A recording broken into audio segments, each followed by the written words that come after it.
Hello friends, நான் உங்கள் தெரியும் டாஸ்னி. நான் 9th ஸ்டாண்டர்ட் படிக்கிறேன். நான் சென்ட் ஜேம்ஸ் அண்ட் டெசார் ஸ்கூலில் படிக்கிறேன். எங்கள் ஸ்கூலில் 2026 தான் அட்மிஷன் ஸ்டார்ட் ஆயிருக்கு. தமிழ் மீடியத்தில் 6th 12th வரைக்கும் இருக்குது. இங்கிலீஷ் மீடியத்தில் ப்ரீகேஜிலேருந்து 12th வரைக்கும் இருக்குது. வாங்க வந்து சேருங்க, எல்லாம் சேர்ந்து படிக்கலாம். இன்னைக்கு உலக தொழிலாளர் தினம். 18ஆம் நூற்றாண்டின் இறுதியிலும் 19ஆம் நூற்றாண்டின் தொடக்கத்திலும் தொழிலாளர்கள் பல வளர்ச்சியடைந்த நாடுகளில் நாளொன்றுக்கு 12 to 15 மணி நேரம் வேலை செய்ய வேண்டியிருந்தது.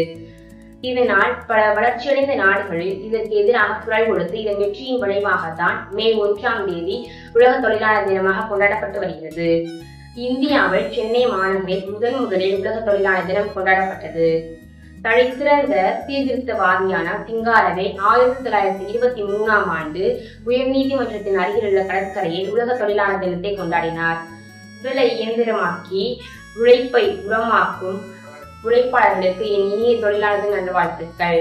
நான் ஸ்டார்டிங்ல சொன்னதை மறந்துடாதீங்க. எங்க ஸ்கூல்ல 2026 அட்மிஷன் ஸ்டார்ட் ஆயிருக்கு. தமிழ் மீடியத்துல 6th 12th வரைக்கும் இருக்கு. இங்கிலீஷ் மீடியத்துல ப்ரீகேஜி 12th வரைக்கும் இருக்கு. வாங்க வந்து சேருங்க, எல்லாம் சேர்ந்து படிக்கலாம். தேங்க்யூ.